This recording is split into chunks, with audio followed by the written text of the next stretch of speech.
Welcome everyone to this week's episode of Clipboard Conversations.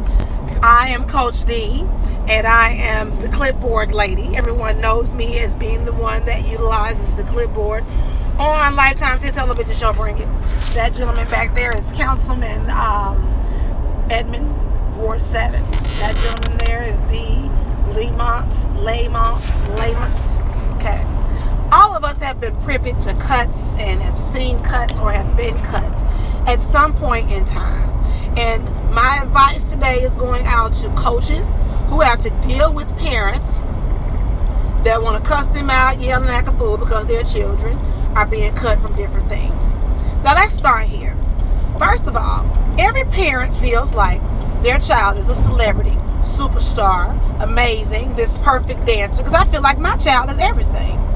But in real life, that just ain't the case.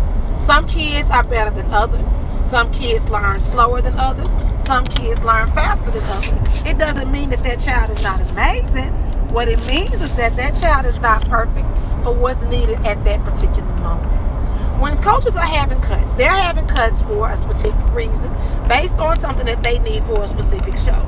For example, if one of the routines requires a child to do an elbow cartwheel into a death drop, into a pop-up, and a front rollover, and your child cannot do that, so the coach, are you expecting for the coach to change their choreography to fit your child?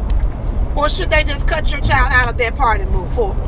You see, with the dancing dolls, what I do is I give my girls an opportunity to learn the choreography and get more than one opportunity. We have practice in practice, and I also tell the dolls to practice outside of practice to help prepare them for Bring It, because we compete every single week. We don't have the opportunity like other teams do to continue to practice and practice and practice for one show. We get 2 to 3 days to prepare for one show, and that's every week. So it's something different that we have to put on the floor every single week. That's a difficult task in itself. So when teams come on the show and they say, oh, we beat the dancing dolls, I would hope that you would be a good competitor, considering the fact that you had weeks, some months to prepare.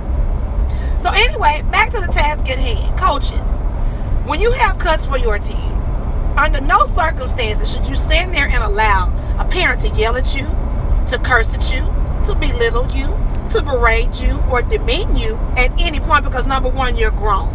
Okay? That's first and foremost. You're an adult. And two adults should be able to have a conversation. Two adults can also agree to disagree.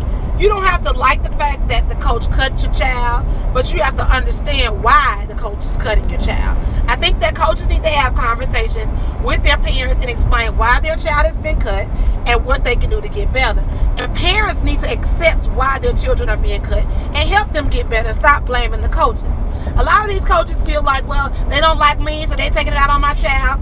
Some coaches may be that way, but with me, that's just not the case. I could care less about DDP. I love my DDP.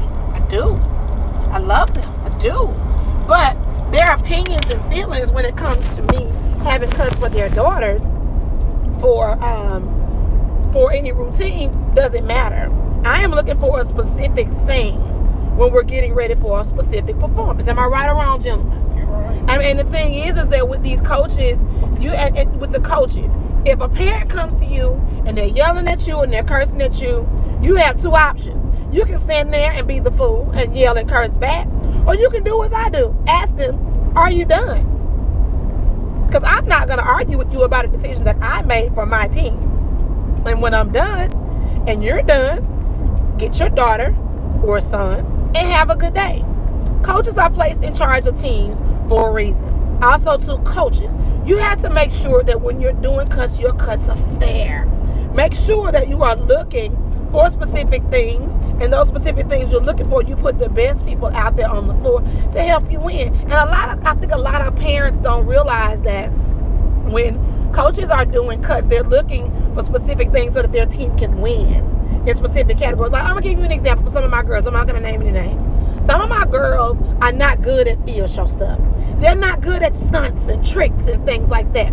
But they're great performers, meaning they give me good facials, they give me great personality, they're very animated, so I can use them in other areas but certain facial parts I just can't use them for. And it's not saying that they're not great. They're just not great for that particular part. And I think I also feel like a lot of coaches don't stand their ground. And when you fold up to these parents and you get to crying and, oh, she hurt my feelings, then that lets me know you have no balls. Okay? You're a woman. Women coaches. You're a woman. And even though you're a woman, you have to have a set of balls, not literally, but a set of balls to let these people know that you're not going to push over me or run over me. And I think that's why DDP knows that I'm a little certified crazy. I'm a little psychopath, a little bit. But I know what I'm doing. I know what I'm doing when it comes to these girls. I'm never going to show favorites. I don't have favorites. I think all of them crazy. I think all my girls have things they can improve on. I think all of my girls have things they can get better at. And I want them all to win. I want them all to succeed. I want them all to be amazing. But, coaches, you got to stand your ground. Especially if it's done in front of the kids. If the parent approaches you and they're in front of their child and they acting a fool and you fold, you have lost the respect of their child at that moment. Because they feel like, oh, my mama going to cuss the coach out and she going to let me do X, Y, and Z. Then the respect for that child is gone. One thing I pride myself in is I try to respect DDP as long as they respect me. As soon as you step out of pocket and step outside your body, I'm going to step outside of mine and run around the room and kick your child off my team. It's only so much a person can take. It's only so much a person can take. And I really honestly feel like, honestly feel like some people just don't get it. Some coaches don't stand their ground, and it's a reason why your teams fold. I'm not saying be a butthole. I'm not saying be mean. I'm saying be firm. Because my parents know, yes, I go off and act a monkey mouth fool when it comes to the dancing dolls. But my heart is so big. It is so big, and there's nothing that I wouldn't do for these kids. It's nothing that I wouldn't do. And that's one of the reasons why I think the parents keep coming back. They know I'm crazy. A little bit. A lot of bit. They know I'm crazy. But they keep coming back because they know at the end of the day, Miss Diana has the best interest at heart for my kids. So, coaches, before I end this topic of clipboard conversations, I want you to remember to stand your ground. Be fair. Explain why the child is being cut and what they can do to be better. 4, you as a coach, help them get to that point. Number 5, parents, respect the decisions of your coach and help your daughter be better. 6, do not act a fool in front of the coach, in front of your child, and expect for your child to respect that coach. How can you expect for your child to respect someone when you're acting disrespectful to them?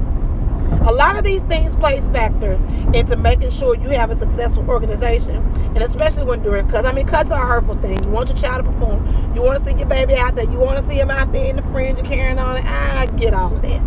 But if your child is terrible, and she's the one that's on the wrong foot, going left when everybody else is going right, the smart thing is to say, you know what? My coach might be right. My daughter's not ready. So when it comes to coaches and cuts and parents, please sit back and understand why things are being done. Coaches, please take my advice. My parents ask me all the time, my daughter got cut from this, Miss Diana, what can I do to help her be better? And I always tell them, sometimes they ask, sometimes they don't. And when the girls go through cuts, I have on my clipboard, I write down things that they've done wrong and things that they need to fix and work on, so when they go back the next time go around, they know how to fix it. So this week's episode of Clipboard Conversations talks about, well, today's episode, I should say, because I'm coming back with more. Today's episode of Clipboard Conversations discusses coaches, cuts, and parents. The next one is going to talk about coaches, just coaches. And when I say the next one is going to be a real raw conversation about coaches, separating the real coaches from the fake coaches. The coaches that are really involved with this for the passion of the kids, and the coaches that are involved with this because they think they're going to make some money. Thank you for watching this episode of Clipboard Conversations, and I will definitely be back for more. Subscribe to my YouTube channel, www.youtube.com/I am Diana Williams. This has been Clipboard Conversations, and I'm out.